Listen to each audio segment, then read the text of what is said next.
Get off.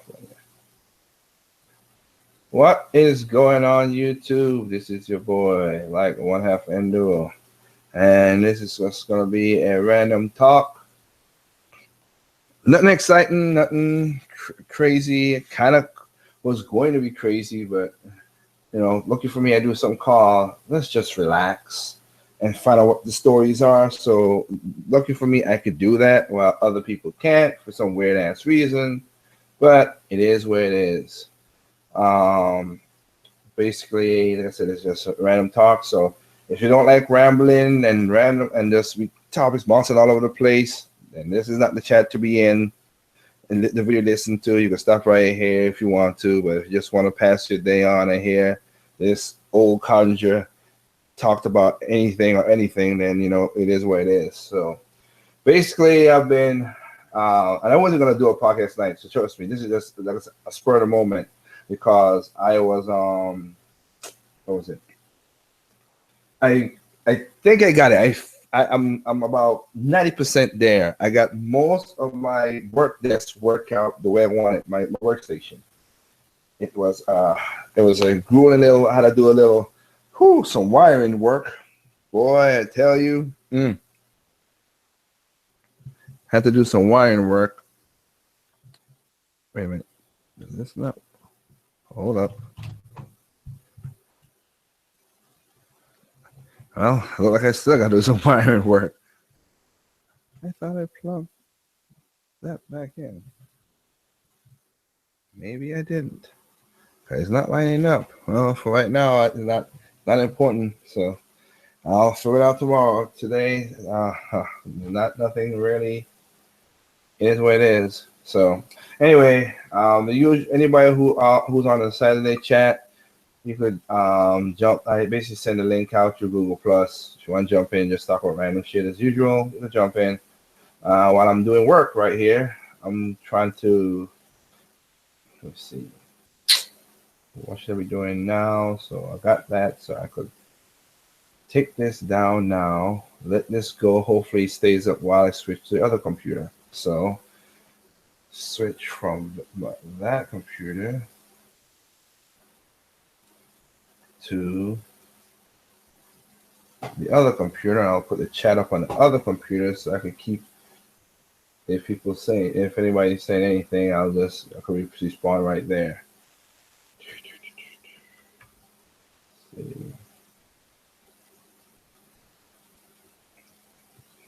Doing that. Put up. Let me see if I get the chat on this computer. And basically, I'll take a video and show you this. Wow, this stuff I'm talking about. It's almost perfect. I thought I worked it out a certain way, but I got some stuff still needs to be doing. So I'm going to be doing that.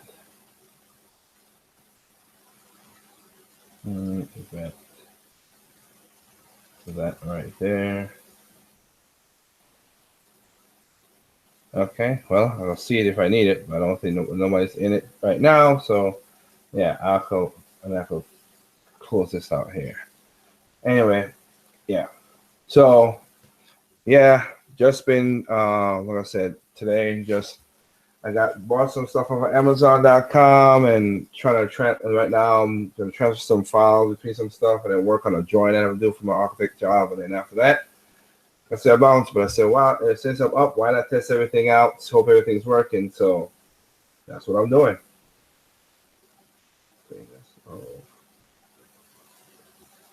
That is what I'm doing right now. Basically, I went to Amazon and bought me. I basically got me a 128 gig SD card, micro SD card. Now, most people would think, well, you bought that for your Switch. No, not really. I've not seen that much games that make me want to go buy this, except for like Blaster Master. That's the only one I've seen so far. And what he was perfect. I will say that, but those are not two major big gigs of game. Excuse me. And since I basically bought it for my phone. I had a SIM card. I have my phone could use dual SIMs and SD cards and whatever, and I had one in there, and it's really at the top with all the shows and music and stuff that I listen to. Just shows, radio shows, and podcasts, yeah, that I download to listen to, and the music that I have, so I can keep the beats and stuff in my head, so I can write songs to it or get knowing to once I do it, I could like change some stuff around, whatever. Yeah, that one, that's something that I have.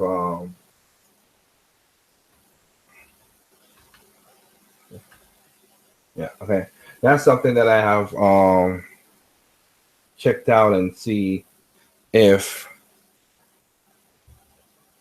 this sounds the way I want it to sound. That sounds like the way I want it to sound. So yeah, so I'm doing that right now. So that's what it is. So I'm trying to take all this music and put it in one spot. What is that? One suppressor. Should I put that in there?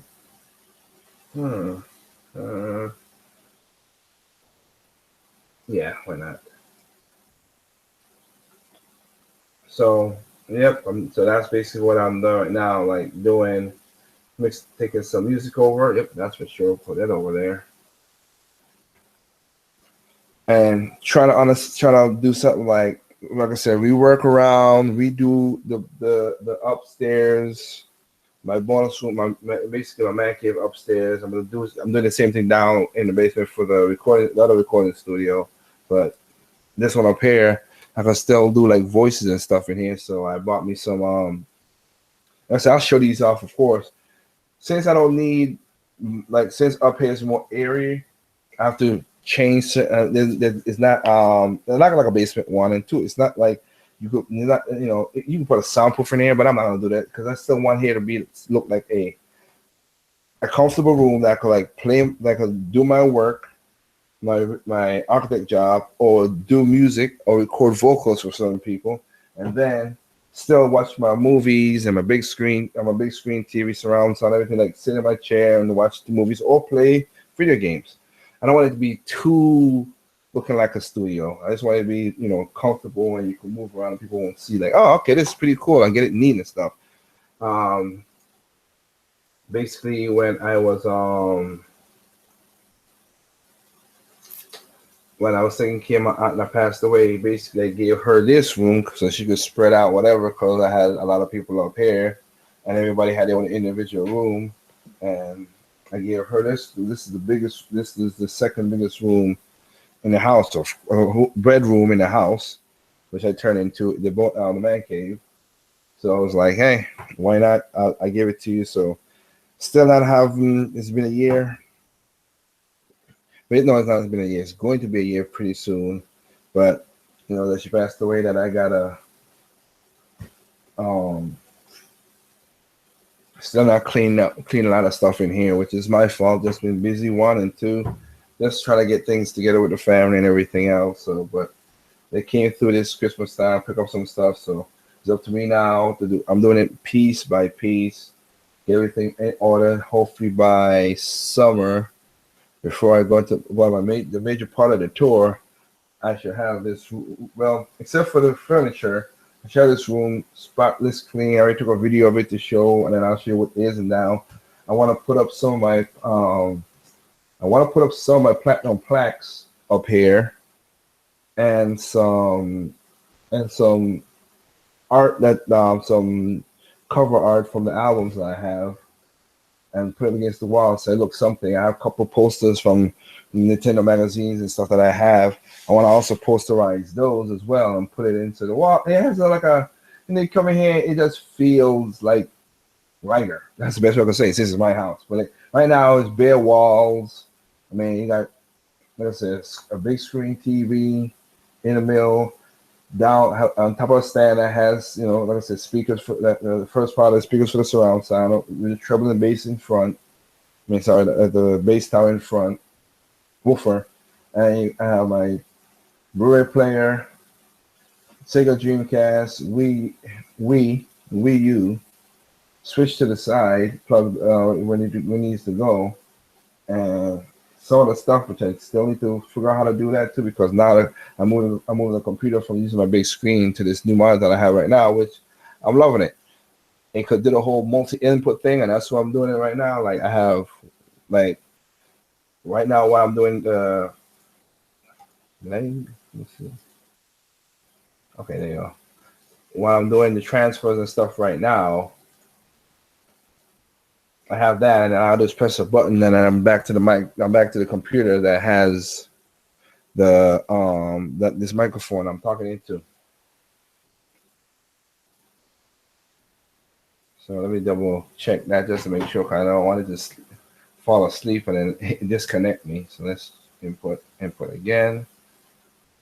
This monitor is Acer, the 27-incher. It's really, really good.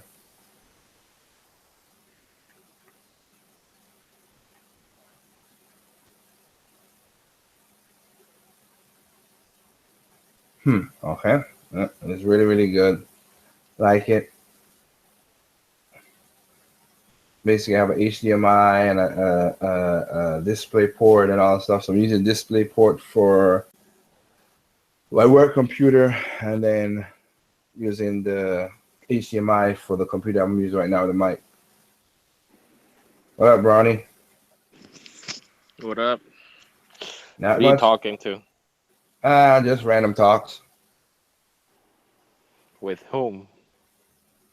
What do you mean? I'm just talking. It's live right now. I'm doing random talks. Any subject that comes up, and we can talk about it. I'm not. It's a broadcast. What? Okay. You've been on random talks before. You know the talk what we do. Just do anything. Hello. Hey. What is the video about? I kind of saw the Google Hangout invite. I didn't pay attention. There's no video. There's random talks is about anything. It doesn't mean gaming, life, anything, but it's live. Just make sure you don't say anything too crazy, but it's live. Like what? Like you getting married or something? What? What the hell are you talking about, dude? It is random talk, so there you go. Yeah, that's random, all right. Shit. By the way, I fought like 3 Lionels, and looking at Berserk a few days ago, it's not 100% the resemblance, but if the Lionels grew wings, don't you think it would look like Zod the Immortal? I never look at it like that. Could be. Like I said, I never really look at it like that. Also, you guys have been playing Breath of the Wild like I have been doing this last few days. Yeah, I mean, I ain't gonna say I like Brownie in a way. I took a little break. Technically, I wanted to do something tonight. I wanted to attack the three labyrinths, but I said, but again, I have to rewire my whole working station, and I said, hey, whatever. So right now, I'm just. Actually, I just finished completing Tales of Cestivia, so I'm kind of replaying Breath of the Wild back because I want to do I kind of half-assed the first time I played the game. I kind of played like half-assed, like I didn't do a lot of stuff. But this time I'm tackling more shrines and scavenging more and trying to do all the side quests. Like the game's like you're supposed to be playing the game. Well, the game does the way you want to do it. That's the whole point of it. It's open air. So for me, like I said, I see a lot of people out there who wanted to, do that. Hell, I saw a video that was funny as hell. I didn't watch the ending because again, like I did in my video with Terrell. If I want to stop spoilers, I can. That's my thing to do, not nobody else. But I did find out reading in the comments because he was like, okay, I said this guy's like a video. It's like, okay, straight to Ganon and gonna beat him. And everybody was, and I like how the top comments were like, my dollars on Ganon, $50 on Ganon, $100 on Ganon, and he got his ass whooped. I was like, yeah, not surprising. Maybe I'll try that like next year when I know the mechanics very well. I'll try to beat Ganon at Be careful if it's not on Switch. I know. Okay, if you're not on Switch, your file save is gone. You write everything over when you're on a Wii U. Just And remember whatever, that. just create another account that's not mine. Gu- So Guys, I have a dilemma that I wanted to ask you guys. I really, really want Yooka-Laylee, but I really want it for the Wii U, for the Switch, and the Switch version comes way much later than the PS4 and Xbox version that comes out next week. Eh, and that is partly my rage, which is nah, died that's down. nah. It's Mine's not died part. down. My rage is my rage is look. If look, one thing I don't think you should look to us. Like I said, I think that if you, for me, like I have no problem waiting for a game and playing it every come on the consoles. That's never been a problem for me. Never. When I played Batman Arkham City on the Wii, I was like, I waited. I got a good game. Shit, I didn't care. Yeah, Hmm. it's just I that mean, it just if there was a game, because you know my stance on nostalgia factor, but if there's a game that I truly really nostalgic about is the original Banjo Kazooie, because that was like my second game I played, Hmm. and like Yooka-Laylee is a must buy for me, and I've been wanting for a Banjo Kazooie successor for a long time, but Yeah, I really wanted on the Switch so it could be both portable and home no, yeah, console. but that's what I'm saying. If you mm, want to, go ahead. That's nobody's yeah, stopping you. Go ahead. But buy Your it on money, the dude. PS4, Xbox One, PC, Oh, what sweet. If you have want, well, you. like you say you want it on the But Switch because it's portable, but again, okay, you're waiting for that feature that you want to that be portable, so that makes sense to me. that's yeah, true. but the, That but game, but the game came after summer. There isn't even a release date for it. that game will Well, most again, likely nothing's. come Go ahead. around September or October. I have a feeling that the ukulele port for the Switch will come to September or October. Hmm. I mean, like I said, dude. I mean, I've games has come out for the other consoles, and I have waited and got the game I wanted. That doesn't bother me. So it's up to you how you feel if that Yeah, bothers you. because I'm between that or Persona 4 for the I mean, PS4. five. I mean, five. Persona 5, sorry. Yeah, which is Because getting good. Which again, is now in America now is getting good reviews and people are liking it. So hey, there you go. yeah, but It I love. does. Huh? It does. It's What getting do you good mean? reviews. You're funny, right? Oh You're joking. I know you're joking. yeah. uh, Ah, I got but good yeah, reviews in Japan. It's getting good reviews over here. That's good. I mean, that's what I'm saying. That's the thing. But it goes against what Terrell was saying. Like he was saying, hitting Nintendo stuff. Like Atlas is doing the exact same thing you're saying. hmm Like, I come I on, man. I kind of lost some brain cells in there. Like I didn't mean Well, I I didn't mean it to be a lost brain. So that's why they label it as that. Because I have no I ill will to the guy. He's never been a me jerk to me me. neither. I really appreciate the guy, gu- but what he says, some things kind of like see like what like guys, that I'll like that be meme dude that's like questioning like makes that face like what? What's that? guys. That face. Got Guys, you. I'll be honest. I did some kind of like soul searching. I came to a realization: the more time you spend in like gaming culture in general, the more you realize how stupid it is. No, that's not you need to search some more. It's not gaming culture. It's called life. Basically. It is It's like life. it is so like devoid of soul, so full of sheep, or so like this hive mind mentality most gamers have. Like I kind of been researching, and all facets of gaming are being affected by that mentality. Yeah, but again, To that's again Hmm. what you just said is what's happening on in real life, dude. It's gonna be on anything. It really does. Anime, movies. like Bingo. I even got over the Pokemon thing, the Pokemon fanbase thing. I finally got over that actually. That's good for you, brother. Cause like I said, that was the only thing you could do because we couldn't do nothing else for you in that It regard. was it was like, why am I listening to to this stupidity? I'm just going to play the game and fuck everything else to this point. Well, that's what Hmm. you're supposed to be doing. That's what we was trying to tell you all the other time.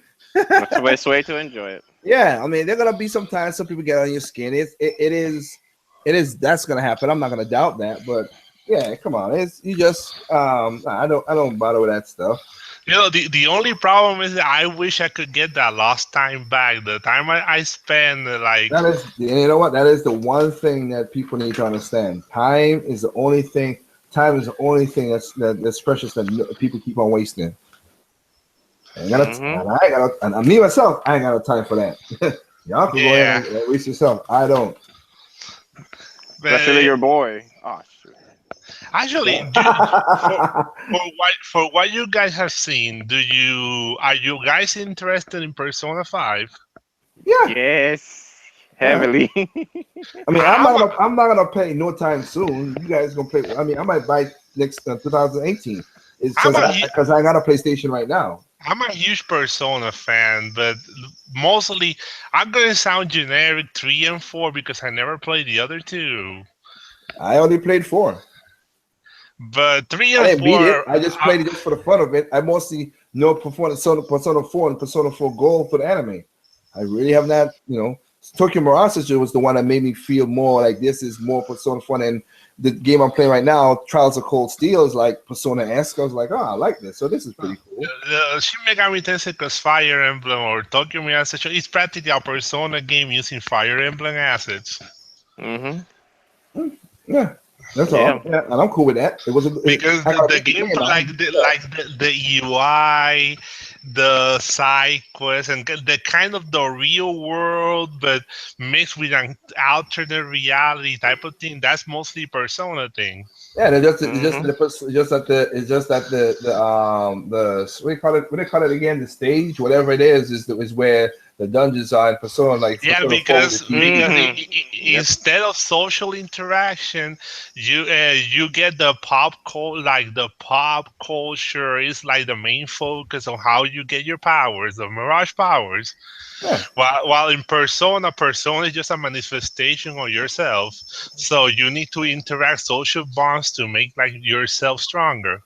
Mm-hmm. Yeah. Yeah. Well, again, you're talking stuff that we already know. So yeah. Yeah, I've been waiting for like this is when one of my friends said, "Oh my God, finally you're hyped for a PS4 game after like 2 years of owning the console." And I told, Well, hey. and I told him, "Yes, it's Persona, dude. I've been waiting for this like since the PS2 days." And Yeah, I was like, the only problem is that the game is also on the PS3. well, he has a PS4, so make no difference to him. "Well, I have both. I have both consoles, but it's I mean, if you're a huge Persona fan, I mean, Persona's been around since the PS1. It's like a spin-off from the Shin Megami Tensei series, which is awesome. It's cool that you don't have to. The cool thing about Persona is that you don't have to do what you had to do in Shin Megami Tensei, which is bargain with the demons. And sometimes they would screw you over because you'd have to have conversations with them, but you don't have to do that in Persona, which is good. In 5, you do that now, though. Oh, really? They added that? Oh, yeah, they did. Yeah, I saw it in GameSpot's review. I saw that. So now it's come full circle, basically. Is what you're saying. Yep. Basically, it's all come together. Well, this will definitely be a game I'll pick up when. Yeah, when they got the same thing for me. When I get my PlayStation, I'll pick it up too. Yeah. I was going to get this for my PS3, but my PS3 is locked up. Gathering dust in the coffin. closet. It's in a coffin. Well, it's in my closet. Basically it had been hooked up to my TV for a long time, but I had been playing it and it was just lying there. So I was like, it's time for you to go in the closet, buddy. Actually, my PS4 is in that same condition. I haven't turned on that Well, I turned it on recently for Tales of Systeria, but before that, I haven't turned on that console 1 year and a half. I had nothing to play there. Oh, I'm mainly using. You got something now. Mainly using my PS3 for YouTube. That's it. Dang. Yeah. That is it. I'm not happy. I'm not wild about the DLC. I have a lot of PS3 games, but most of them are HD collections from the PS2 era, mostly. Yeah, that's the thing that's the one thing that kind of pisses me off about the PS4. I'm like, I would rather not have it have Blu-ray capability because with streaming, like, what's the point? And you can get a cheap Blu-ray player for like $15 now. So I mean, like, I would rather it have backwards compatibility with PS3. Like, I would rather have that than, well, it's got Blu-ray. I don't care, man. I really don't. I do not care. I give 0 F's about Blu-ray. Actually, since Blu-ray, I think I never like seeing a Blu-ray DVD like in my life. I don't think. I think I just see like my mom only has like 2 Blu-ray movies, so I don't think Blu-ray is even that relevant. At least in my life, but I think it's not that relevant. Well, here's the thing about Blu-ray. See, Sony, like they did with DVDs, Sony basically fought a fight that didn't need to be fought, right? And I mean, even though Blu-ray has become the standard format, in the advent of, you know, streaming, it's like, because think about it, with streaming services, if you have Amazon Prime or Netflix, you have access to thousands of TV shows and thousands of movies. So it's like, I mean, like for the price of one Blu-ray, I mean, for one bootleg, well, for one bargain bin Blu-ray, you have access to thousands of hours of entertainment. Yep. So the whole idea about, you know, we're going to force Blu-ray to become the next standard, it doesn't matter. It does not matter. Haven't you noticed Sony has been suffering for their hubris, their PS2 hubris they got till this day? They haven't like really recovered from that. Well, like, I mean, when they did that massive money-eating machine, the PS3. Well, the thing you have to realize about Sony, this is what people need to understand about Sony. Sony's consoles don't really start to turn a profit until 4 or 5 years into their life cycle. But the problem is that by that time, I said the PS2. No, even the PS2, it took about 4 or 5, 6 years before it started to turn a profit. But the problem is that by the time their old console starts to turn a profit, they go right back in the hole because they released a new one. So it's like, yeah, but it's like one step forward, 2 steps back. You gotta admit the PS3, like it made them bleed out the anus. Oh yeah, they made the cell processor hard to process, make games for. Well, it was the cell processor, and then like basically, I mean, but here's the hilarious thing. Well, the hilarious thing about, okay, who's got feedback? Oh, sorry, I trip and kind of dislodge my mic. Sorry. Okay. That's why these guys won't let go of Spider-Man. $599. Well, no. What really hurt the PlayStation 3, and this is what I find hilarious, right? Like, the PlayStation 3 was selling abysmally, like worse than the Wii U in the first 2 or 3 years, and basically, third parties still supported that system. They put out exclusives, quality games for the PlayStation 3. Of course, Sony was like money-hatting like crazy for these games, so don't think it was just out of the goodness of their own heart. And like, you know, they supported this system despite it selling like hot buttered ass. And yet now it's like when the Wii U came out, they were like, no, we don't know if we can do that. After all the support you gave the PS3, and I mean, you know, don't let the lies fool you. The PS3 still is. I mean, the only reason the PS3 is profitable now is because they stripped out so many damn features with the PS3 and got it down to where it is now. So it used to have PS1 and PS2 backwards compatibility. Well, they dropped that thing in the first year. They were like, fuck that. And now it's just PS1. Mr. Redfox, didn't the PS3 like kill more studios than the damn Black Plague? No, that's EA's job. No. I mean, is technically half of this. Basically, the studios kill themselves trying to do. Yeah. Well, I'm going to tell you what killed the studios. Well, no, EA is a part of it. What really hurt the studio? Well, Indo has half of it. Budgeting. But here's what really helped kill a lot of the third party, mid-tier and low tier studios. I'm just saying because it's kind of like it's kind of like a popular point by now that most studios during that era, that's the era that most studios like went under. Yeah, but Sony really doesn't have anything to do with it. I'm gonna No, tell you. I'm gonna tell you the first party console manufacturer who really fucked up how studios made their games. Xbox. Microsoft. Yeah, when Microsoft came in and started pushing graphics, it's so powerful. Look at that. That basically was the beginning of the end, because basically with each subsequent generation, Microsoft's like, look, these graphics aren't good enough. And Actually, I have to disagree. And it's bit them in the ass. I have to disagree with you because it was Sony that was pushing the power crap with the PS3 marketing the first year. Look, No, man, that's when they decided Xbox to Xbox have 360 came out and saying that from the get-go. The reason they were pushing graphics is because, like, here's the thing you have to understand about Sony. Sony is reactive. Okay. Yes. Don't be surprised if next year or the year after next, Sony comes up with some shit that's going to be a blatant Switch knockoff. Don't be surprised at that, because Sony is reactive. Okay, Sony doesn't have move. Well, Sony doesn't have original ideas. They just see what someone else is doing. Like, that's cool. If they do the Switch thing, like I said, their idea was their patent went before Nintendo, so they have an idea. They didn't do it. Let me put it this way. I can guess what the next Sony console is going to be named. PS Swap. It probably listen. Probably. Like I said,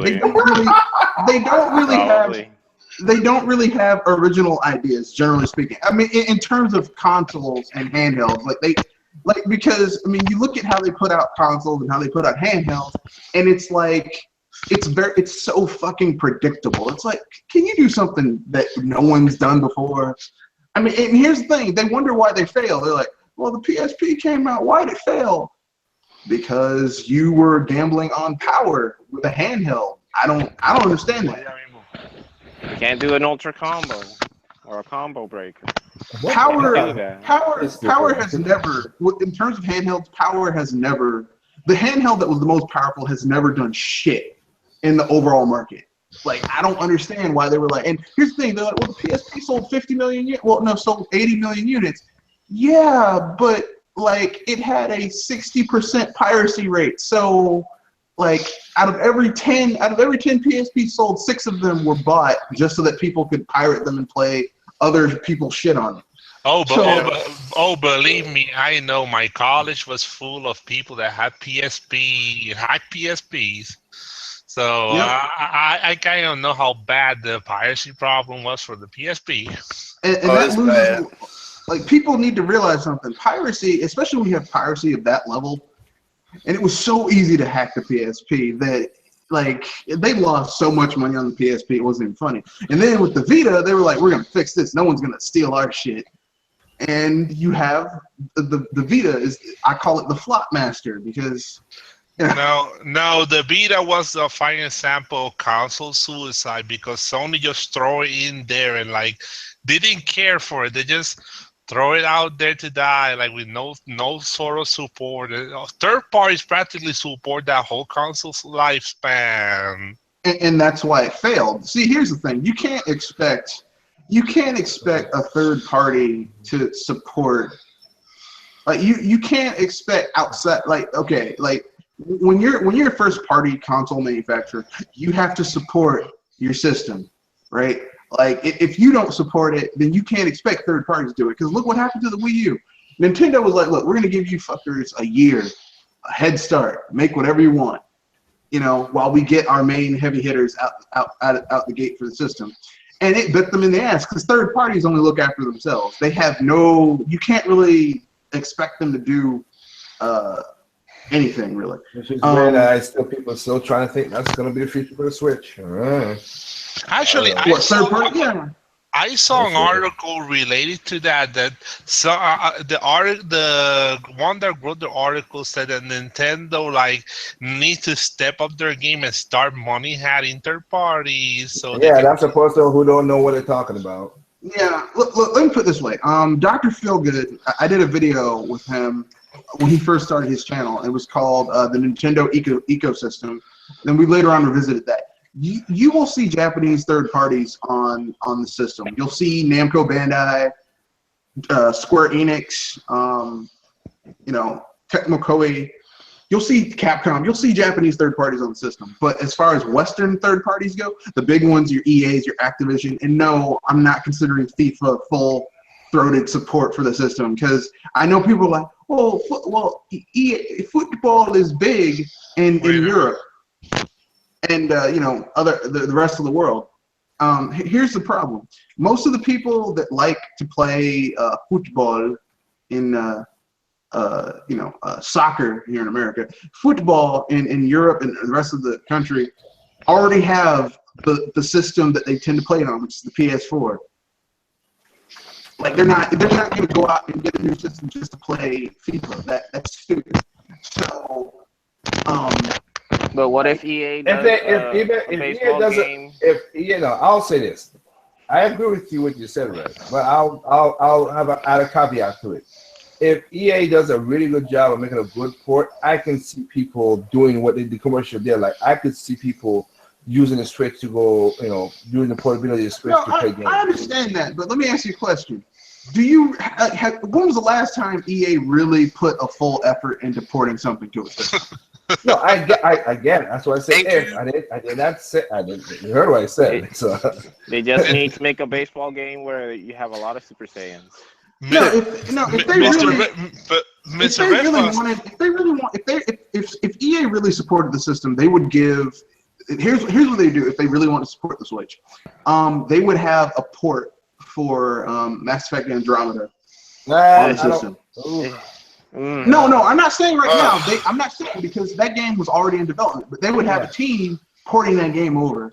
They would have Dragon Age Inquisition. They would have had Dragon Age Inquisition ported to this system because that's an old game and it uses the Frostbite engine. They would have that game ported over to the system. Can I ask an ignorant question? What's so bad about Mass Effect Andromeda? Like, I haven't seen anything about the game, but I always. Whenever you get a chance, go look at it. That's the best way I can show you. I'll tag you. As someone who has the game, I'll just put it like this. Okay, the game originally had an $80 million budget. Okay. That's not exactly. That's almost fully AAA in today's market. For Western games, EA had no faith in the game, so they slashed the budget in half. So it went from an $80 million game to a $40 million game, budget-wise. It's been in development for 5 damn years, and their money was slashed in half. So basically, BioWare was forced to take a lot of shortcuts in order to get the game out in time. It probably needed another 6 months to a year. It probably should have came out next year instead of this year. But I mean, 5 years in the pot, they had to get it out. And in basically taking these shortcuts, they basically used the computer algorithm, the algorithm within their engine to basically animate how the characters look. So basically, the characters look horrible. The sad thing is that the last gen engines that they used for Mass Effect 2 and 3 and even 1, the characters look way better in 1, 2, and 3 than they do in Andromeda, which is ridiculous because it's an old engine. But they want to use like EA has their own in-house engine, which is Frostbite. So they're like, shit, we gotta, it was one of those do or die moments. But it's EA, where good studios go to die. The other place where good studios go to die is. So EA took out the studio slaying sword and slay the fourth studio. Well, they cut their budget in half because they didn't have any. Because after Mass Effect 3, the thing you have to realize that Mass Effect 3, while not a flop, did not sell nearly as well as it should have because they fucked up the story. And so basically, because like when you think about the end of a trilogy, it was supposed to sell really well. It did not. It sold abysmally. And so EA was like, shit. With this new game, they cut it in half. Like Dragon Age Inquisition didn't sell as well as EA would like you to see. Because don't you know that if a game sells well, EA gets on top of a rooftop, on top of a mountaintop, and screams, look how much it sold, like Battlefield 1 or that shitty Star Wars Battlefield thing they made. But, like, I mean, you notice they never said anything about how much Dragon Age. There's no Game of the Year edition for Dragon Age Inquisition. there's a Game of the Year edition for Dragon Age 2, the first Dragon Age, because those games sold well. Dragon Age Inquisition, they still nickel and dime. There's still $40 worth of DLC that you're never gonna get, unless you buy the game and then buy $40 of DLC, which is bullshit. EA is like the most corporate, like your cliche evil corporate company that just wants to screw everyone over and make quick buck. Well, they are douchebags.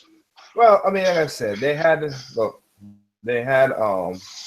weren't always like that. They just won't. No, they weren't. It just when the sixth generation came in and money and publishers became a bigger thing. Again, before the sixth generation, majority of developers were developing their own shit. Like fifth generation is when it started having Acclaim started buying other kind of people. Then of course Acclaim got bought out by THQ. THQ started buying Acclaim and Midway and it doesn't help. It sucks that there's very, very few publishers, and these publishers basically got to hand mostly everything. Yeah, that's what happened. And they make the final decision of making stuff for systems.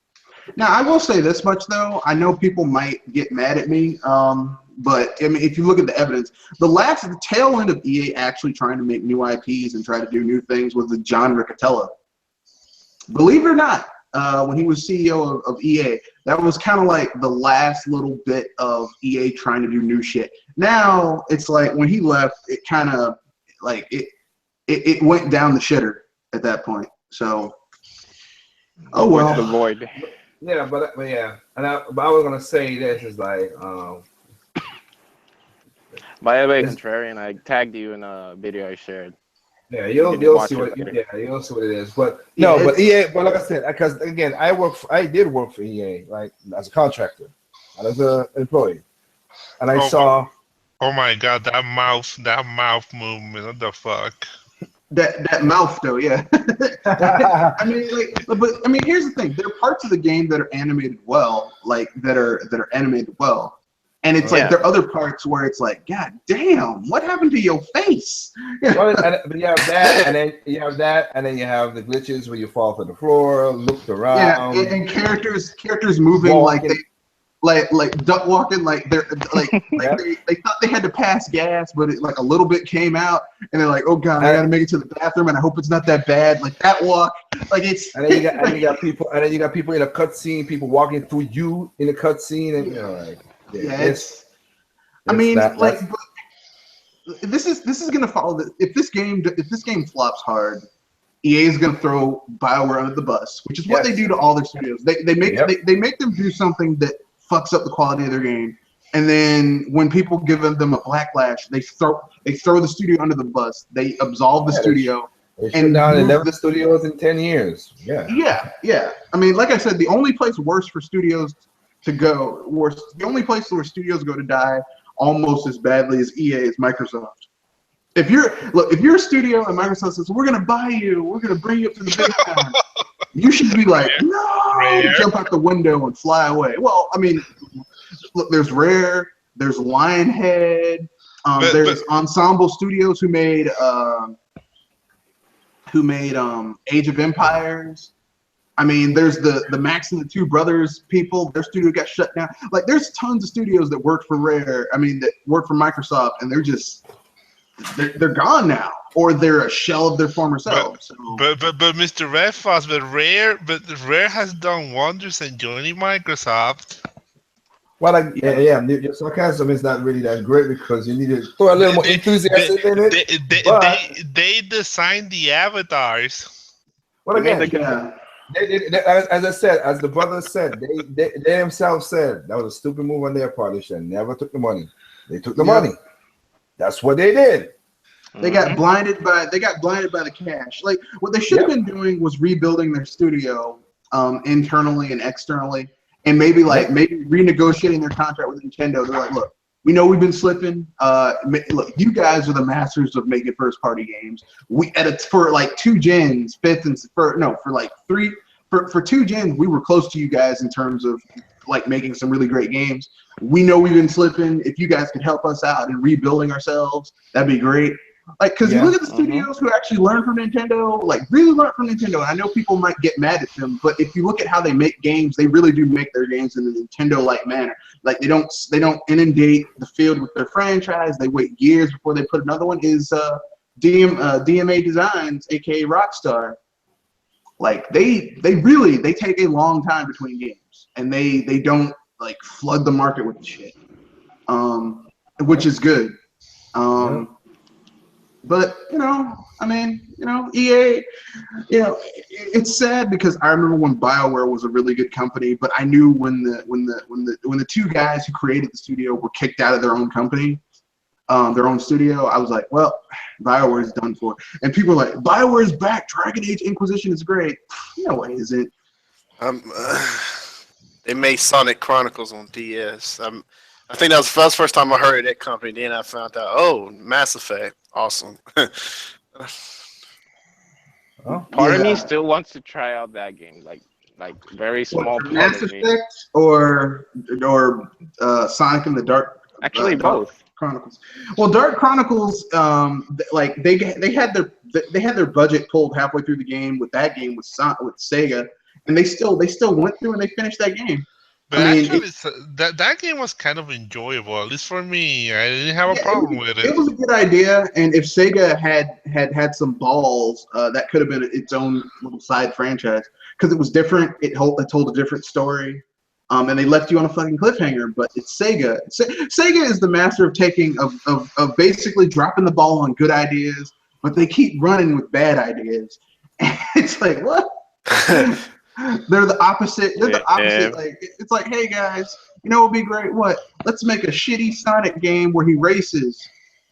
Okay, with great music though. The game has really good music. But Sonic Car. Oh God, Sonic Car. Yeah. Or hey guys, let's They're make the anti-Nintendo. Yeah, Sega is the anti-Nintendo, and I mean that not as a compliment. Okay. But they have their good ideas. In sometimes like Sonic Colors was a great idea, but they made Sonic Boom, which was a god awful, terrible idea. They greenlit that game. Like here's the thing: they had an exclusive deal with Nintendo to make 3 games exclusively for the Wii U, and Sonic Lost World was good. Sonic and Mario at the Olympics, I mean, it is what it is.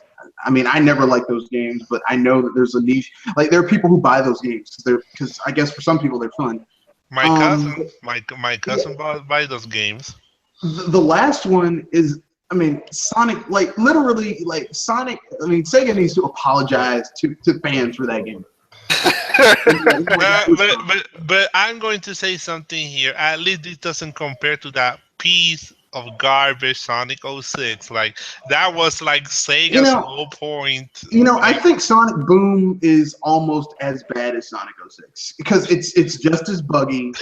It is buggy. Well, it's a Sonic Boom lacks any type of charm. Well, no, I mean, here's the reason, in my opinion, that it's not quite as like it's not quite as bad as 06. Here's the reason why. Because at least Sonic Boom was trying something different.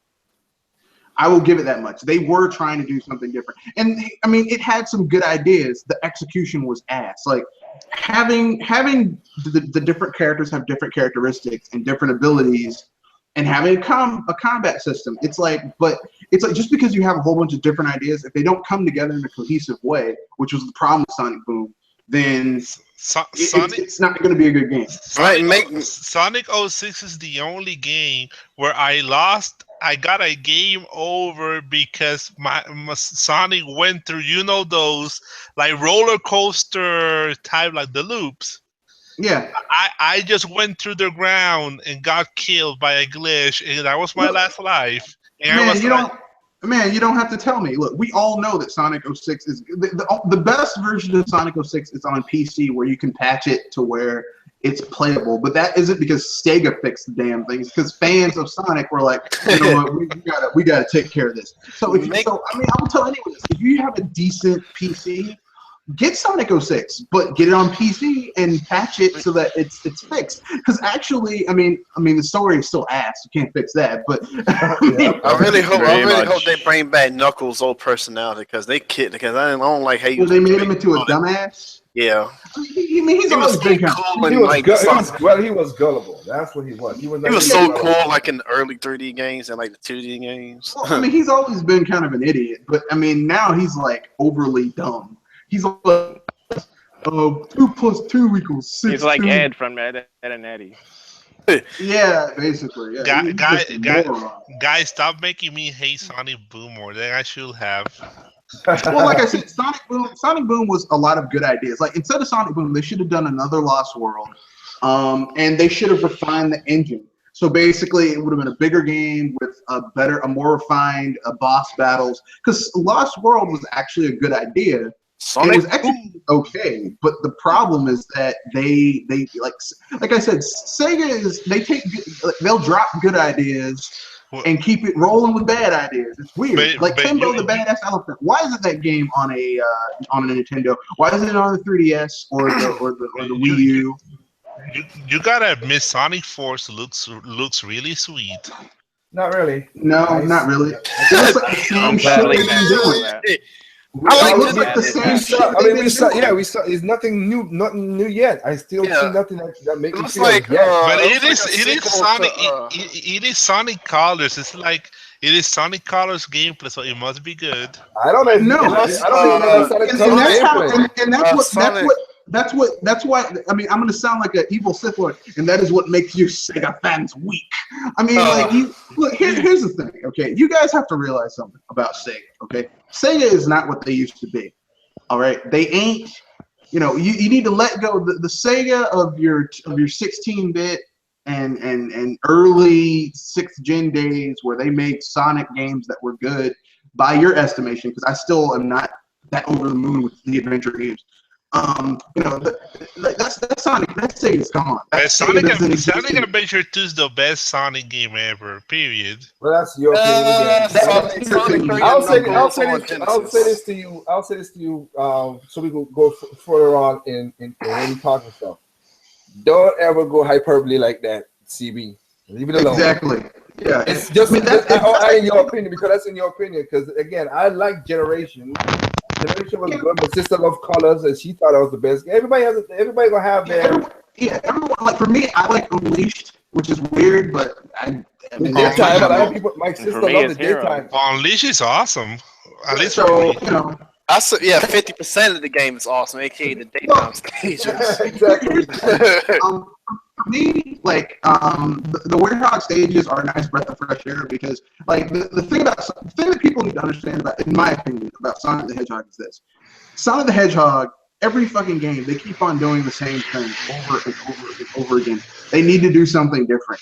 It needs to be like I watched Sonic Force, and he's still running on a rail, dodging stuff, collecting rings. I'm like, you need to do something new with this gameplay. You can't have because I guarantee in this fucking game there's gonna be a thing where he's being chased by a truck, or he's on a rail and there's a whale popping up. It's like that shit was multiple gens ago. Let it go, do something new. I'm sorry. What would make me interested in Sonic Forces a little bit if somehow Sonic parkours or some way a little bit. Like, here's the thing: they give you this big fucking city.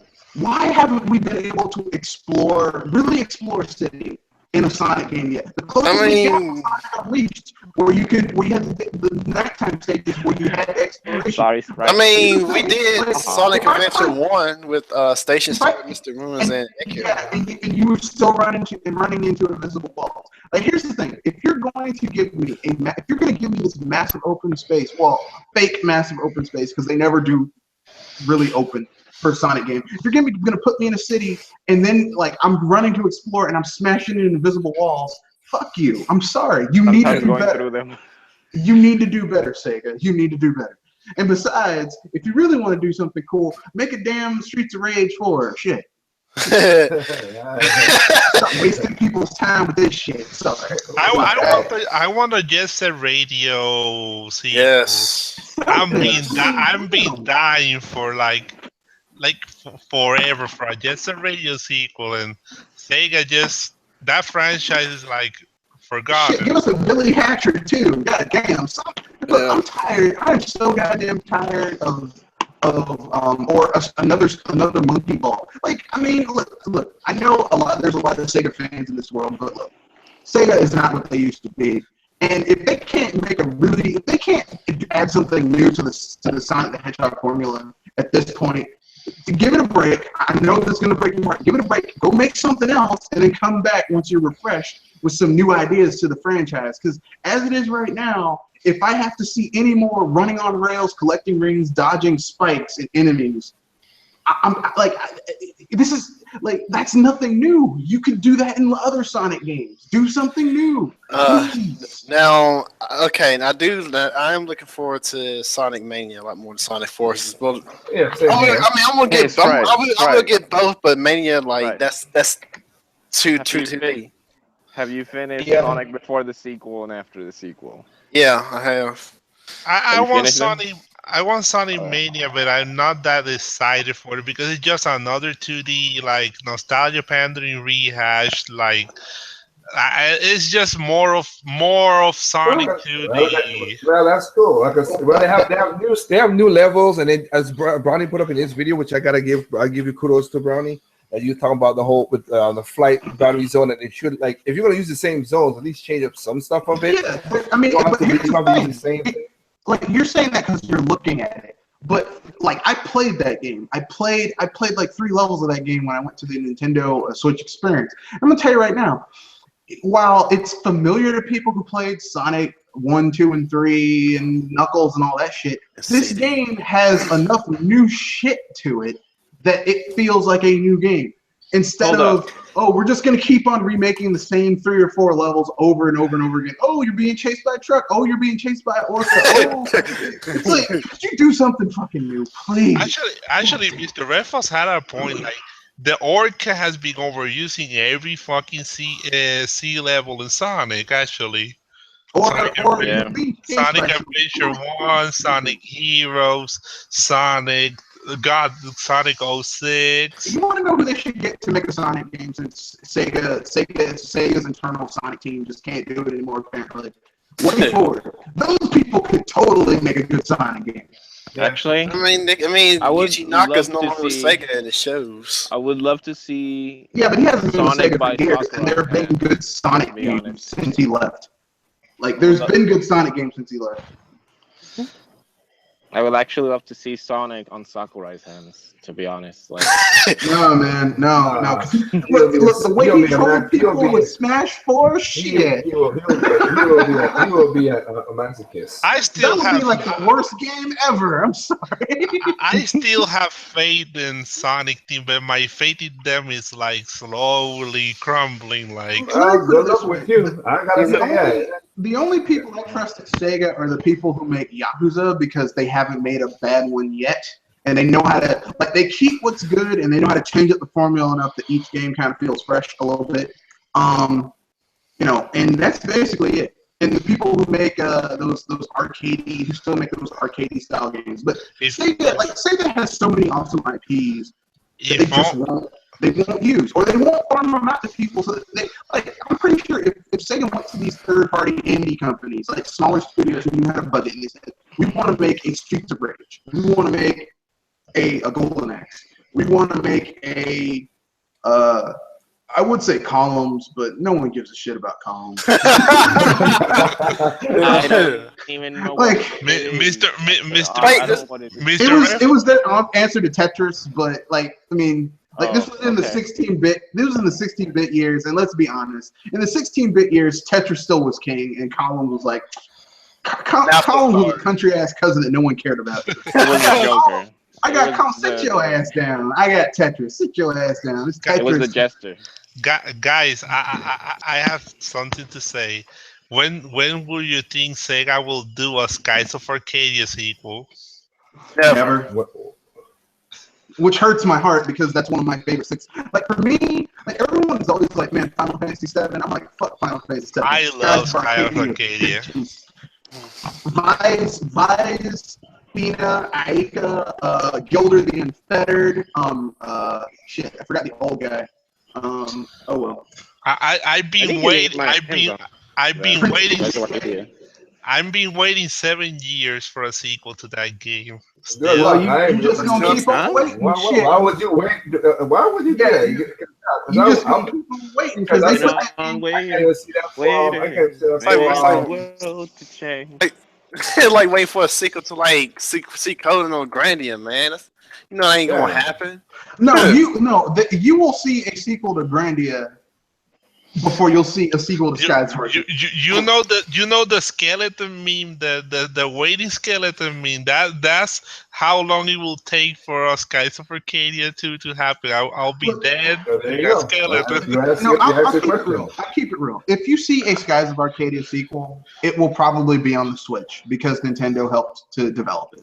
Like maybe co-develop it or some shit like that. Which here's the thing, I would be okay with that because I would love to see a sequel. Except if they do a sequel, I don't want what they do to a lot of these fucking sequels where you love the main characters, where they're like, well, it's a new cast and the other characters just no, really, you can use the same characters. I want to see what happened to these characters because if that world was so rich that you could have the first part of the game just be them like the vibes, getting the crew back together, getting new people, because the crew aspect was really awesome. How you recruited people to be on your ship and all that shit. I mean, they could totally do a sequel to that.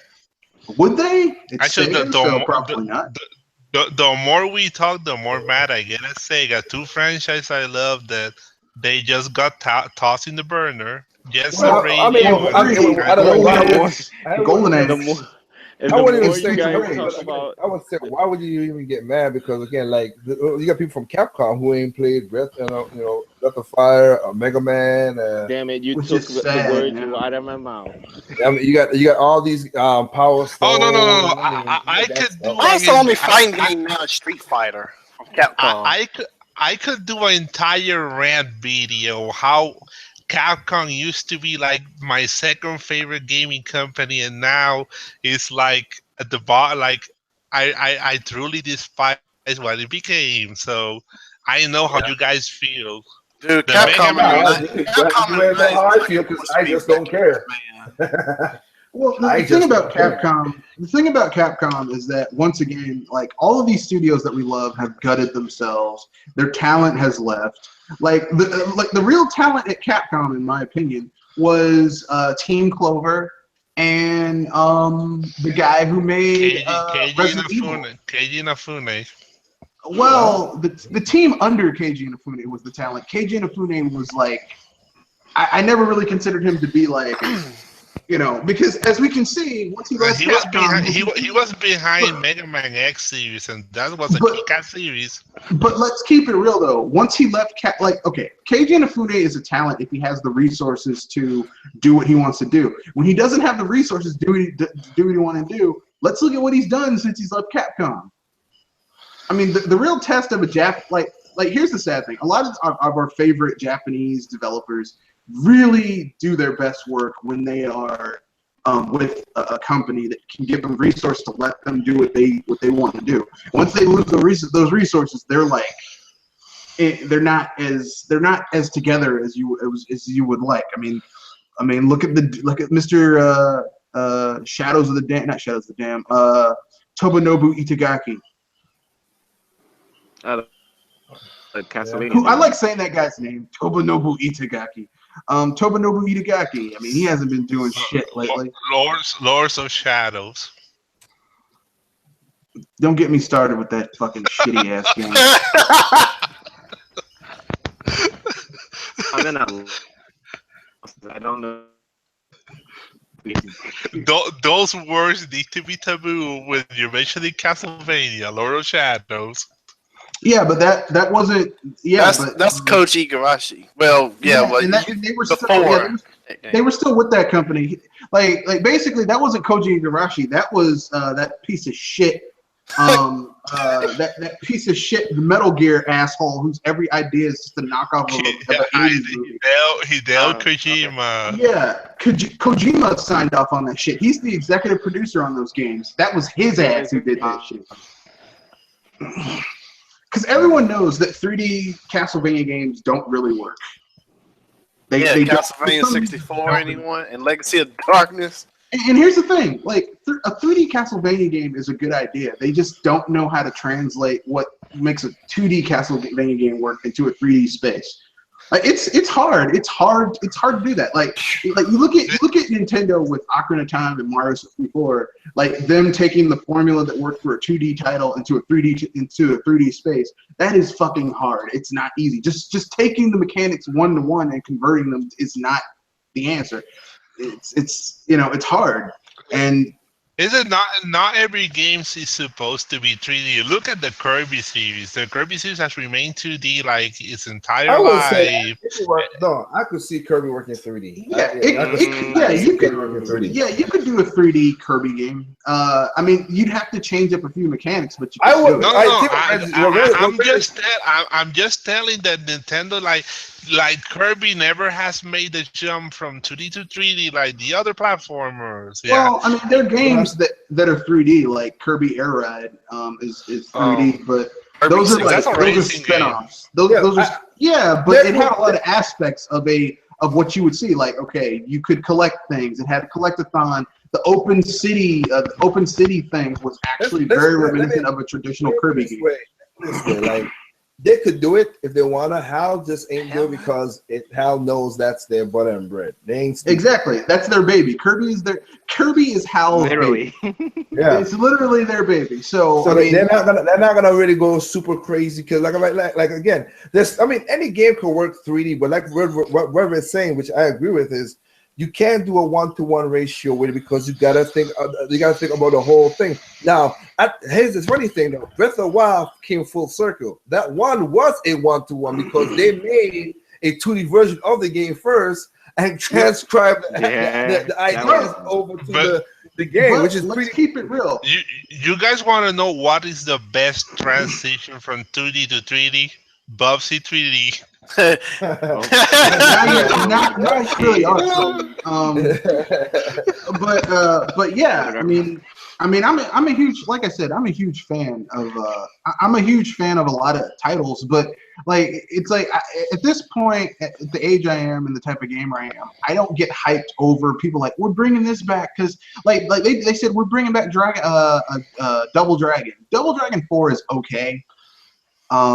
I think they should have done, instead of the art style they used, they should have gone with Super Double Dragon because it's a better game. But that's good. Actually, I respect that because I kind of had a bad experience at getting high. Remember when Capcom announced Mega Man Legends 3?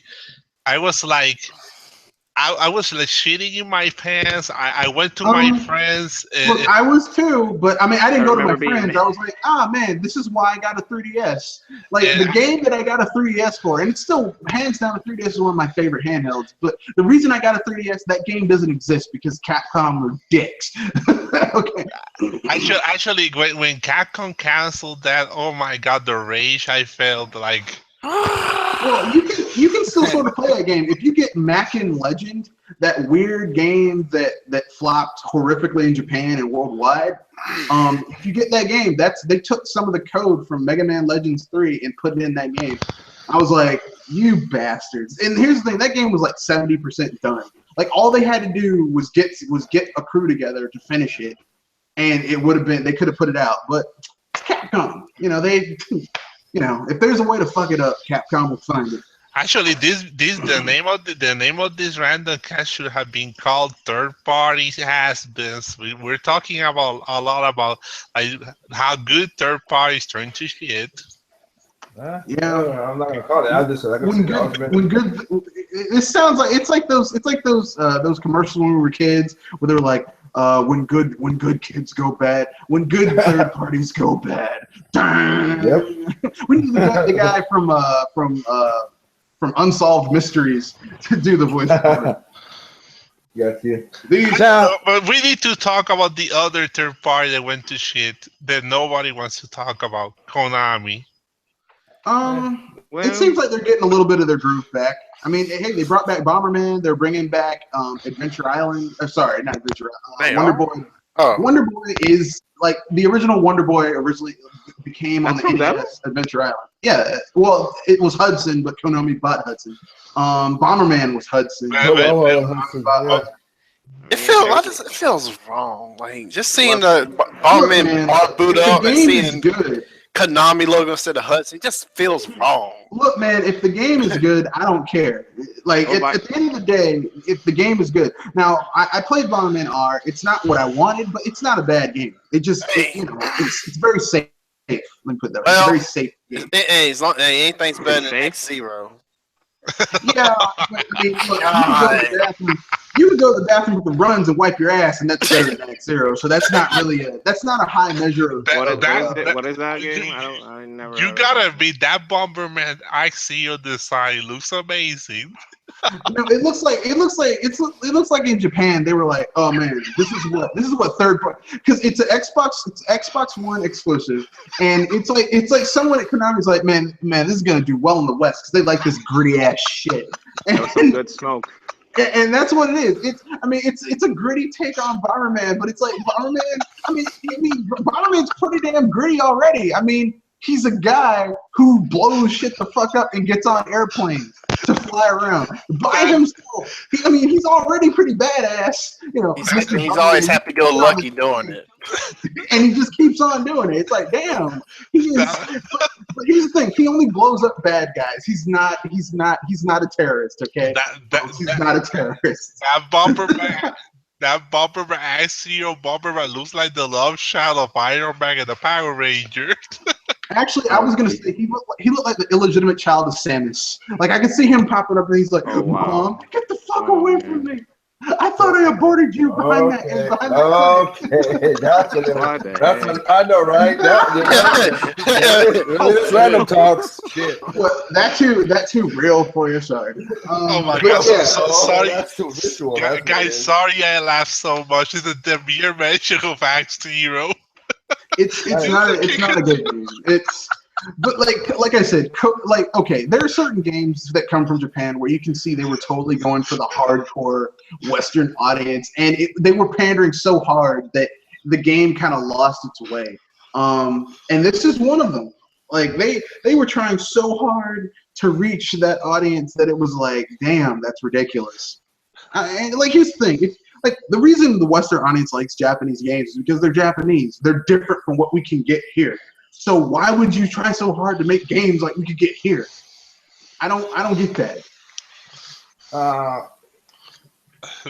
Okay, give me a second, guys. Let me shout out. Like I said, which I watched a little bit of it. Like so, Melman, Terrell 83, Yin Yao, Aries 73, Cherry Goblin, Fruid. Yin Yao as well. Like, yeah.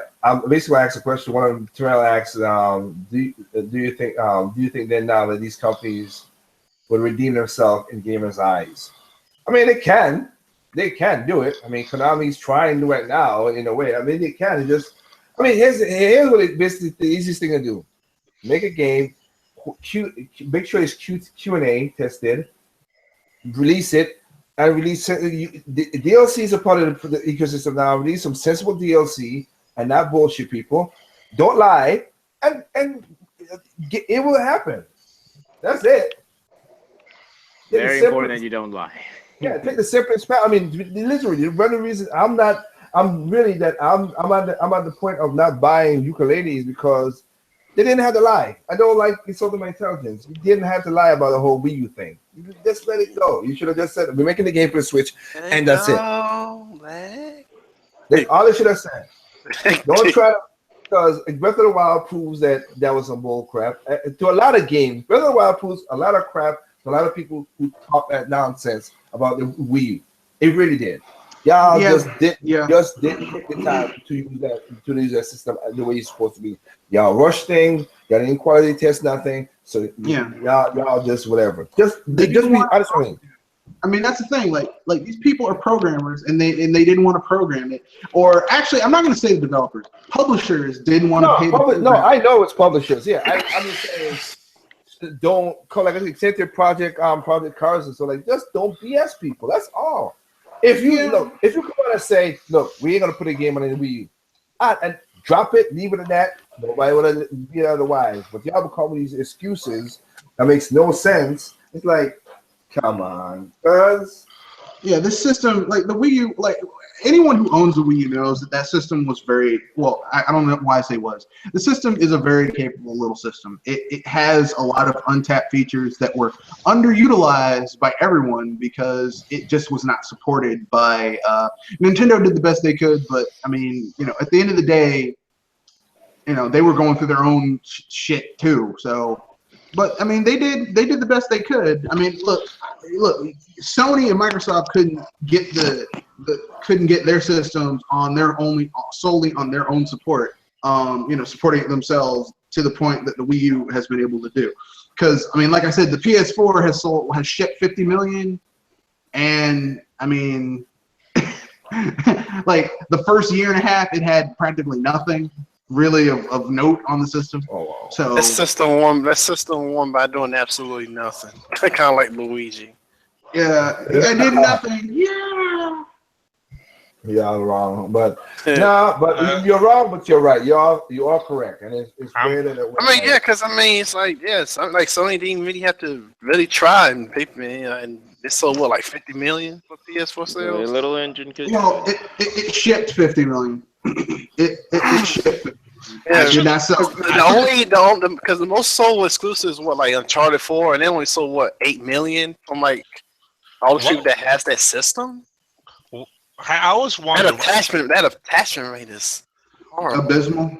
I always wonder what did the PS4 did that made it so popular. Actually, it's just it didn't do anything. Here's what happened. Don Matrick went out on stage and he basically opened his mouth, stuck it in his ass stuck his own foot in his ass, and then took and then took it out of his ass and shoved it in his mouth on TV, on national TV, not national TV, but on YouTube. And streaming, and it was streamed worldwide. And basically, like Microsoft did so much to because basically they presented themselves as the completely unattractive option to have, the system to have. And I mean, everyone's like, yeah, but the Xbox One is now selling, because they're taking like a 60%. It took like almost a 50-60% price cut. I mean, you don't want to slash prices for a system that much. It is the same question, but in reverse for the Wii U. I never understand what the Wii U did to get the flack it got, to be honest. Because it was the popular thing to the dislike. bad PR. I mean, it's popular. It was popular to hate on the system. It's like the reason you see all these flip-flopping bastards who were talking shit about the Wii U, but now they're like, I love the Switch. You do realize the Switch is basically a Wii U perfected, right? Dummy. I'm turning into Red Fox from the TV show. That's right, dummy. I'm Fred Sanford. It's like you dummy. Like the Switch is basically it's the Wii U gamepad and the Wii U it's the Wii U gamepad and the Wii U console combined. It's the Wii U perfected. So if you don't like a Wii U but you're loving the Switch, you're a two-faced bastard, is what you are. Because actually, the Switch is like it has like the inverse Wii U effect, where now lots of people are loving it online. Yeah, because it's popular. Like here's the thing. They're people. They don't really. They're the people you see, the big YouTubers you see. They don't love the Switch. Like you can't really love the system now because it's not. Like there's more features that they're gonna have to add. It's gonna have to become refined. Basically, if you have a Switch right now, you are part of the unofficial beta testers. Well, I'm going to reiterate that with this. I don't think big YouTubers love gaming at all to begin with. It's mostly it's about getting hits. Yeah. It's just a huge ass popularity contest. They just contradict themselves as long as the topic they want to, like the agenda they want you to enforce is the popular thing. They're a bunch of two-faced bastards, to be honest. So it's just like when you say, just figured that out. Actually, I figured it out like two days ago. Like I did what you said I should do. So yeah, they've been like this for years. I mean, they're just not. Like big third parties are like whores. They will say anything in order to get that payoff. They'll do what they need to do in order to get their money. And look, I respect people who work like that. I'm not gonna knock their hustle because that's hard work. The pretending that you love something when you actually just want to finish up and go home. I understand that. I'm not gonna hate that. But when people are like, man, this whore said all this. Look, she's saying that because she's trying to get paid. Shut up. Like these YouTubers, they're saying what they want to say because they're trying to get paid. That's at the end of the day, that's all they care about. And this is their hustle. I'm not gonna knock it, but I mean, I'm not gonna sit there and the people who listen to shit. So and so said this. So and so would say anything if it would get them clicks. Well, we do live in a clickbait culture now. Like everywhere you go, like you just need to go to Gamers Play channel to see what true clickbait's about. Yeah, I don't go to any of that shit. No. That's Gamers Playing? What? Yeah. I don't know who they are. It's just a news channel. Like they were. I'm kidding. I know, but I just don't know. They're not as bad as some of the others. I mean, oh, they're bad. Yeah. They're bad. But I'll say this: like, let's talk about like you call it like now they got this story about the Switch is selling more than the PlayStation 4. Whoop you do? It's a new console. I'm like, it's a stupid. Look, okay, I gotta do a little micro LBC right here. It's a new console in Japan. It's selling. Japan likes portability.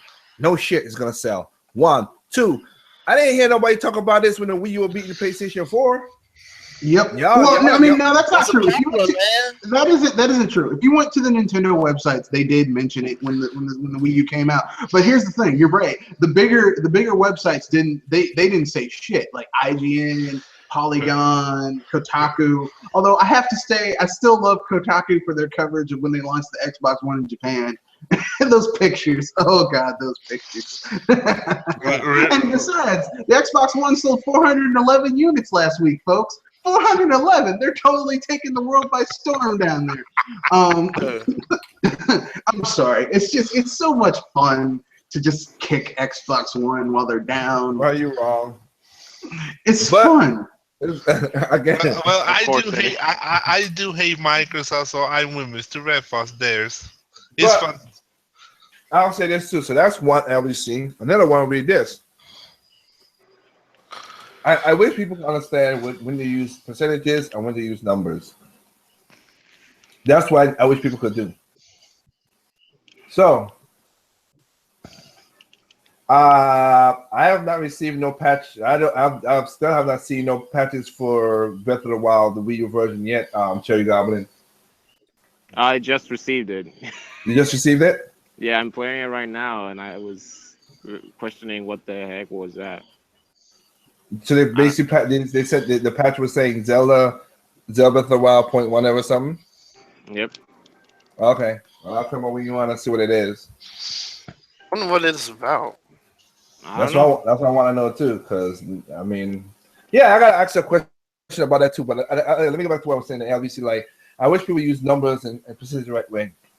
No, I do feel bad for the people who are gonna lose their jobs at GameStop. I really do, because that's your job, and you lose it. But sorry, 3%.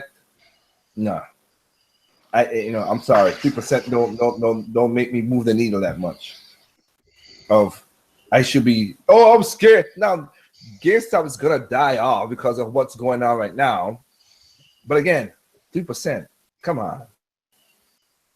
10, you tell me 20, I'll be like, oh shit, it is really serious. Again, it is gonna be dying off sooner or later. That's my whole point. But it's like, no, that's not moving my needle of like I should care for GameStop, sorry.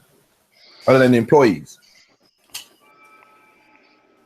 You have an online credit system that you gotta use video games.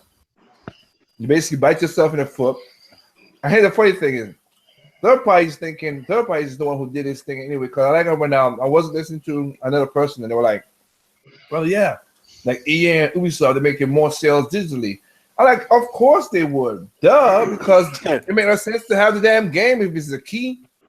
Yep. Let's just have it download on your system and play the whole thing whenever you want to play. But I will say this much though.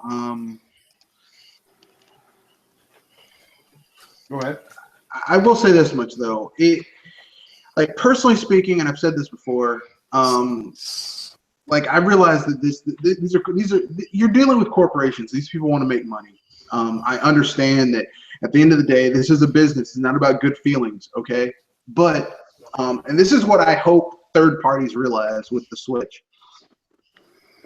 If they can keep their budgets under control, they can make just as much money as when the budgets are ballooning out the door. If they keep their budgets under control. Like keeping your budget under control on $3 million is just as good, you know, on a under $100 million budget is just as good, if not better, than selling $6 million on a a $250 million budget when you factor in advertising and all that other shit. So like.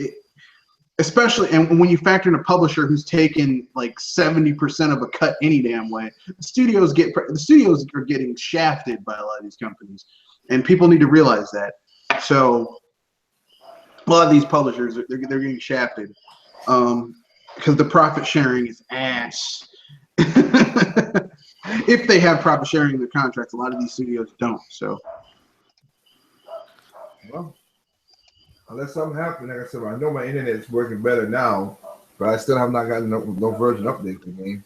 Whatever. I'll get it later on then if you guys say you got it. It's the time's up thing. Mr. Redfoss, I want to ask you something. What is the game that had in this last like 2 gens that has had the most overblown budget, like from one? No Man's Sky. How many? I don't think No Man's Sky had an overblown budget. It had an overblown ad campaign because it could never live up to the hype. It was a budget too because Sony added money to that shit. Yeah, they did. Yeah, I mean, that's why they charged $60 for that game. Like No Man's Sky, even with them adding, like that's not a $60. Like that at the most is a $39.99 game. Like that's a $40 game at the most. Really, it should have been the sweet spot. Should have been $30. But the fact that they charge you $60 for it for what it was, it's like no. I'm sorry. No. If you want an actuality, then one of the games that we had lately that was overblown was, I have to be honest, Final Fantasy 15 and Metal Gear Solid 5. Yeah. Metal Gear Solid. How big was Final Fantasy 15 budget? I'm kind of curious. 10 million. It was going about 210 million. Oh, okay, more than I thought. Yeah, but I mean, again, it's up to them to get to that numerical number. Remember when the game came out, everybody was like, "Ship 5 million, talk about this, blah blah blah." Where's that talk about what the game's selling right now? But I don't understand why so like I always see Sony bragging about units shipped, but isn't units sold the thing that matter the most? Yep. Yeah, depends how much you make. Yeah, because Sony loves to throw this. We shipped some million PS4s. But that's why you can't really look at their unless they say we sold through. Sold through means that it went from the factories to the distributorships to the stores to people's houses. Shipped just means it went from the factory to the distributorship. That's all that means. So when Sony's like, we shipped 50 million, that don't mean shit, motherfucker. That mean, because here's the thing. Here's why I say it doesn't mean shit. And I think Sony has inflated their numbers by a large amount. Because basically, whenever you go to, if they ship so many, you wouldn't see pallets and pallets and pallets of the shit lying out on the floor. Like there's pallets of this shit just lying there. It's not selling as well as Sony would have you believe. The only reason people are shipping that shit back is that it's selling at a fast enough rate that it's worth them having a supply. But it's not selling like game. Like this shit is not like the Wii when it first came out, where you couldn't find a Wii. Like it was like people were almost prostituting themselves out for a week. Yep, and I have to give it to Sprite. I'm happy that you found yourself a Switch, man. Yeah, I figured. I figured I had the money and stuff, and Lucky then it was you. like Best Buy was like, "Oh, it's gonna be like only 3 left in town." So I'm like, what the hell? Lucky you. Congratulations, man. Yeah.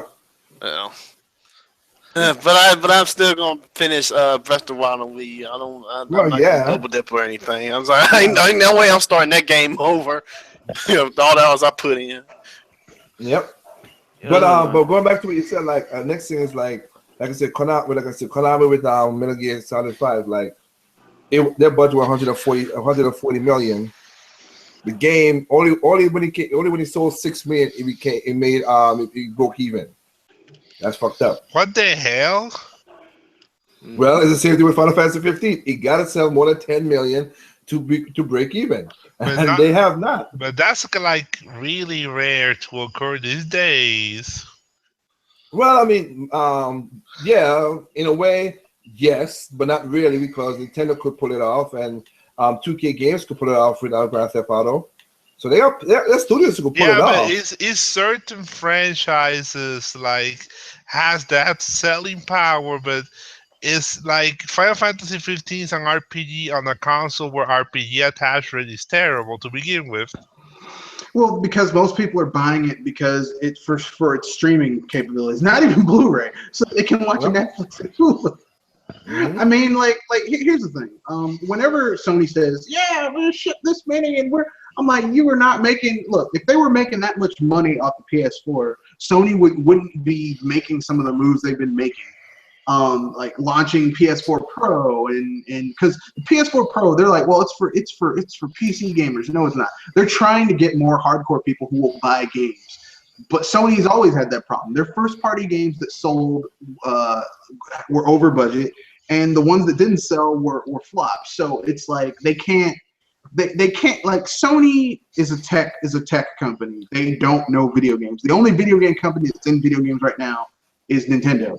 That's it. Like, so if you want to support video game companies making video game consoles, buy a Switch.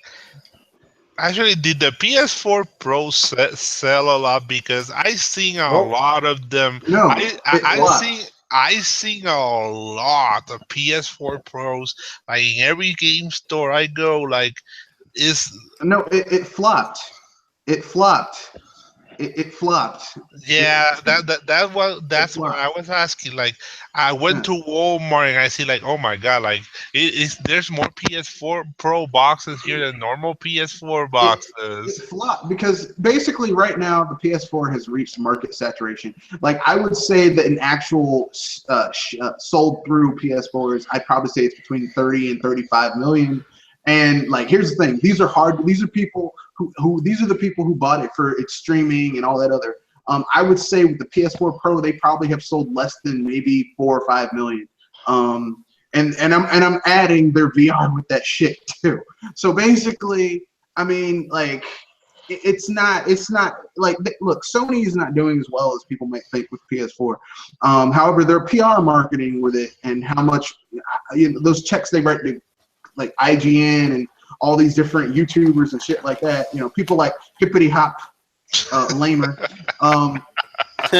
you would think they're doing really well, but in actuality they aren't. So, Yep. Basically, when you get news nowadays or any type of information, you have to view it skeptically and take it apart in your head and say, does this make sense? Are the actions of the party responsible for this reflect the news that I'm getting? And if they don't, there's bullshit afoot. Okay? Yep, basically. Yep, yeah.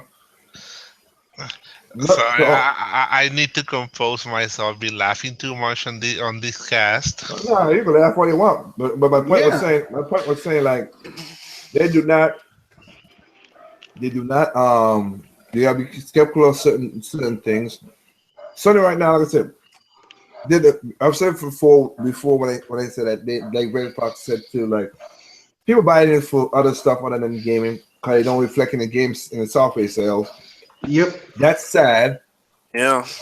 And right now they're pushing the PlayStation Now thing for PC.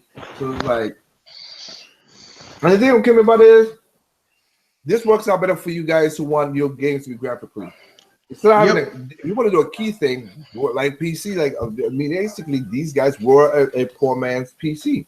Xbox One, basically. Yeah, I'm not knocking the system. If you're about to enjoy it, that's good. But they're basically a poor man's PC. Mm-hmm. Actually, can I say something offensive here to some people? I think the PS4 Pro is one of the worst revisions I see a console do. He practically does the things he does are not that wow to guarantee. Well, the thing is like Sony was like, oh, this is supposed to compete with PCs. First of all, there isn't a console on the planet that can really compete with PCs. The only console that can kind of compete with the PC right now is the Switch, and that's because it's doing something that your PC just can't do, which is the whole portability aspect. Other than that, a console can't compete with a PC because once a console hits the market, it's obsolete. Whereas you can put a graphics card in a PC and your shit will be ahead of the curve for the next 3 to 4 years. And secondly, there are games that run worse on the PS4 Pro than they do on the PS4. What the fuck is that? Yeah, how the fuck does that happen? Yeah, they did optimize their console. They just put stuff together, made things work, and that's where they thought it was. Because again, because they wanted to have the specs. They wanted to say, well, spec-wise, this is so much better than the PS4, and you have to buy it. And I think gamers are like, man, I ain't buying that shit. Wow. So, you know. That's an interesting topic I wanted to discuss with all you guys. What are your thoughts of 4K in general? Will it be the technology of the future, or is it just a stupid buzzword? It's a buzzword. It's a buzzword. It's a buzzword. It's not a game changer. It's just better resolution. Yes. And here's the thing. Well, here's the thing. By the time 4K becomes quote unquote the standard, i.e., there's enough 4K TVs that it becomes worthwhile, the next shit will be out. So, like, trying to chase resolution is so stupid because by the time you can do it well or on a standard form, a standard way, the next shit will come out, and so all that work will be for nothing. And at the end of the day, they're still just going to be up-resing shit. It's going to be automatically up-resing to your higher definition TV. So what's the point? Like the 4K, 2K, 1080p, all these arguments are moot. If the games are ass, they're just going to be glorious looking ass with a higher resolution. That's it. Yep. Actually, you got a point there. I mean, Haze. You remember that game, Haze? That game looks pretty, and it's a piece of shit. I remember them. I remember the trailers for that game. I never played it. I was like, this game looks like it's going to be shit because they keep on talking about the graphics. Basically, that's a keyword. If a franchise keeps on talking about how graphically impressive it is, run. You got the power. Yeah, run like there's only a T-Rex behind you. There's only three. Guys, I need to go. So thanks a lot for the show. I need to rest. So good night, everybody, and had a great day. All right, see you, Stevie. Take care. Oh damn, it's 11. Yeah, man. I gotta get some Breath of the Wild, because I'm addicted. What in the hell? That is funny. This game is too fucking ridiculous. Wow. What happened? What, Breath of the Wild? Yeah, I'm fighting a Guardian, and I'm waiting for the parry. So I parried the first attack, and it turned nighttime, and the skeletal stem popped up right in front of the second beam and got killed. I was like, oh yeah.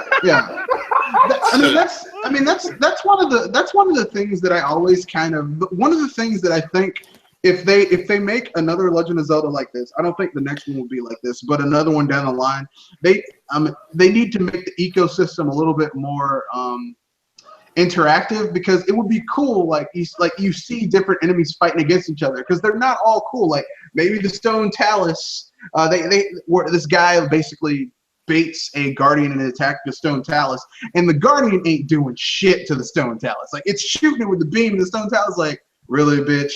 That's all you got, really? and kills it. I'm like, wouldn't that be cool if, like, you know, it just did that for the stuff.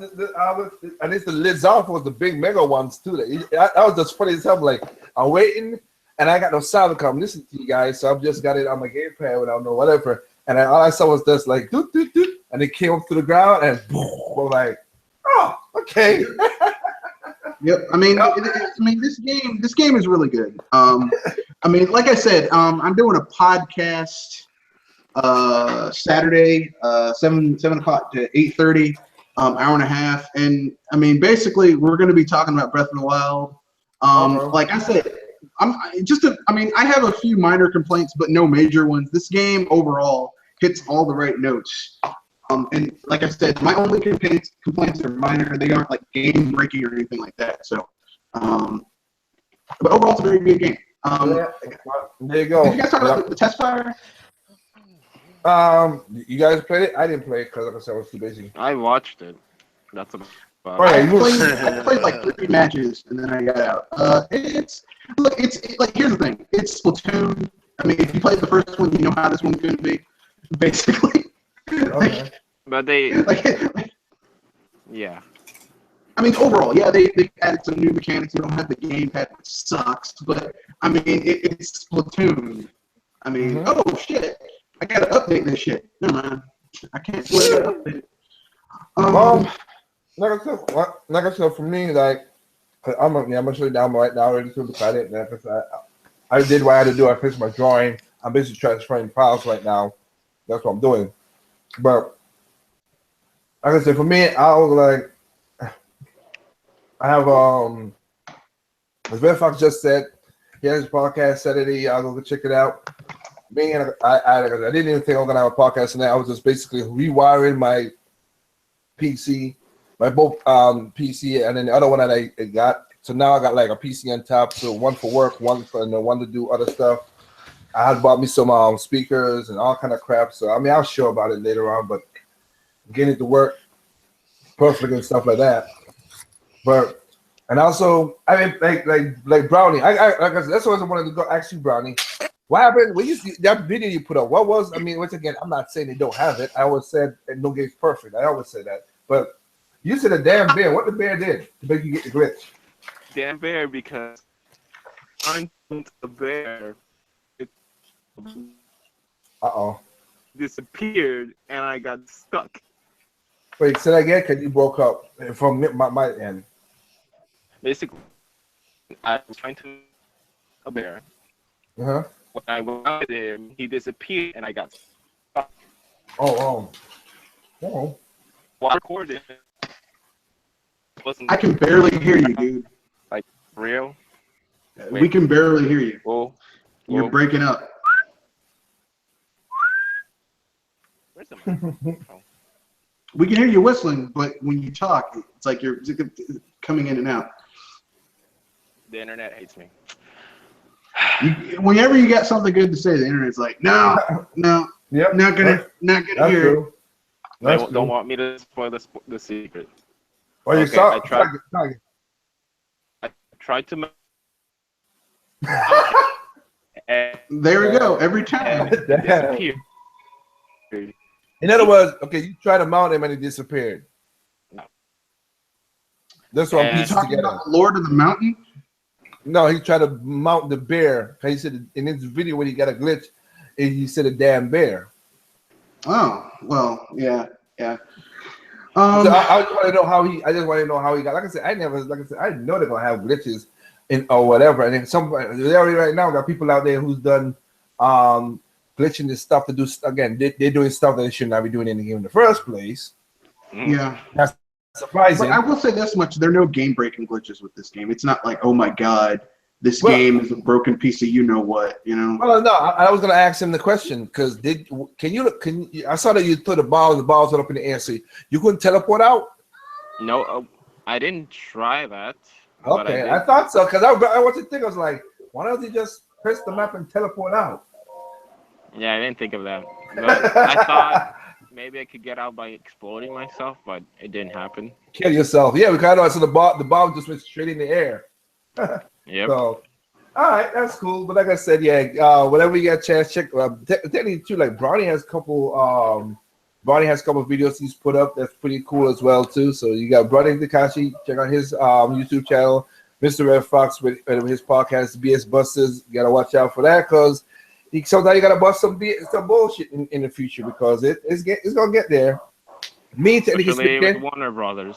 Oh jeez. Yep. Well, we don't know. I'll wait. Like I said, that's what I said. At the beginning of the podcast, I said I'll wait and see what really happens. If they really do it the other way, then yeah. If not, then not. But I'll wait until the game really comes out. Me, like because I bought most of my stuff on Amazon, I basically went and pre-ordered Mario Kart Deluxe. So when that comes out, I'll have it ready to go when it comes. Try it out.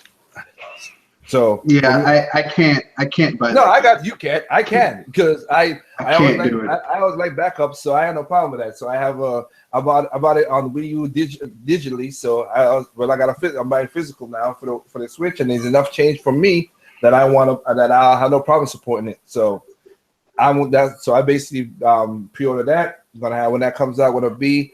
I did not play the Switch. Not the Switch. The test fire, as Red Fox would say, basically is almost the same. So I'll get it. Don't get me wrong. I will pick up the game and have fun with it. I just didn't. It didn't pull me into take the Switch from my sister to go play the thing also. And then because like I said, I'm between that game, I'm playing another game on PSV, which is the Trials of Cold Steel 2, and that thing is like I said, I just in 2 they change over some of the systems. So when you think it's basically kind of Breath of the Wildish, like when you think that you're strong enough to take care of people, and basically a monster just comes and just like wrecks you. And I ain't got wrecked yet, but it's just like I'm like 2 hits and I'm already almost dead. Nah, fuck it. I need to level up. So yeah, so that's what we going back and forth playing. But other than that, thank you guys for joining this random talk. I say just random talk. So Fluid, Yao, Terrell 83, Aries 73, Melman, Ying Yao, and many more. And also check out the video that I did a response with Terrell, the Insane Game Freak about localization. I think a lot so far now people understanding where I'm coming from with that video, and that's pretty awesome. And with that said, like I say, catch these guys' podcast, and we'll catch y'all next time. Oh, sorry, my dumb ass. Wrong computer. No, because the monitor I have could do 3 inputs, and I'm doing it. I'm like, wait, I'm on the work computer, not the the other one. Basically my music computer. Okay, there we go. Jeez, that is ridiculous. But come on. Nah, it doesn't want to. No, it's working. I just gotta think. But I'm just trying to get to the broadcast. But other than that, peace out. Enjoy your games. If any games come out, also check the eShop. A lot of games has come out on the eShop now, so you should be able to check it out. I think the next big one will be Shovel Knights with everything else. So check it out when you have a chance. So remember, there's no perfect games out there. What's perfect to you is not perfect to me. What's perfect to me is not perfect to you. Simply enjoy the games on any console, even PC. Have fun. Good night.